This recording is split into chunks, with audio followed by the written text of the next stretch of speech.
Eating your words, understanding and using the phrase in English. Hello, everyone. Welcome back to our channel, where we dive into the fascinating world of the English language. Today, we're going to explore a very interesting phrase, to eat one's words. It's a figure of speech that we often encounter in both written and spoken English. Let's dive into what it means, how to use it, and see some examples to help you incorporate it into your own English conversations. To eat one's words is a metaphorical expression used when someone has to admit that what they said was wrong and retract their statement. Imagine having to literally swallow your spoken words back. It signifies a mix of regret and humility. It's often used in situations where a person has made a bold claim or prediction that turns out to be incorrect, and they are then confronted with the evidence of their mistake. While the exact origin of "to eat one's words" is not clear, it's a phrase that has been in use for centuries. It's thought to derive from the idea that spoken or written words, once proven wrong, must be taken back as if they were physical entities that could be ingested. This concept of verbal retraction has been depicted in literature and speeches throughout history, showcasing the universal understanding of acknowledging one's errors.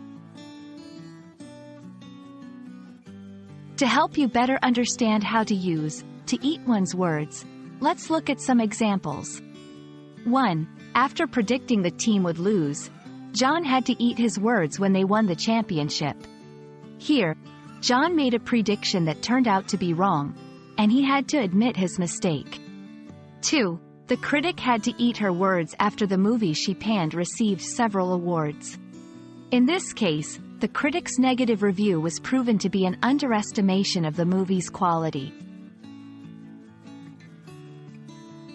Using "to eat one's words" in your own conversations can add a playful yet humble element when acknowledging a mistake.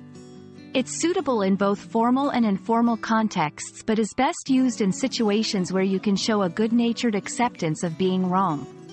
For example, if you've argued that a task would be impossible but your team manages to accomplish it, you could say, "I'm happy to eat my words. You guys did an amazing job." Understanding and using idiomatic expressions like "to eat one's words" can enrich your English communication, making it more colorful and expressive. It's all about embracing our mistakes and learning from them. We hope this video has shed some light on this intriguing phrase and that you'll feel more confident using it in your own English conversations. Thank you for watching, and remember, it's okay to eat your words sometimes. It shows growth and humility. See you in our next video.